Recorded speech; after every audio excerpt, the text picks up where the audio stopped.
Today we talk about how can you change your currency on your Get Your Get app. We go to figure out the solution or know how you can do that on your app.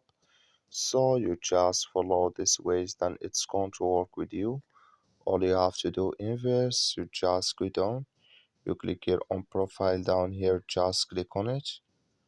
So when you click on profile, it's going to take you to your profile. It's going to show for you like this here. So then you click here on currency here, you just click on it.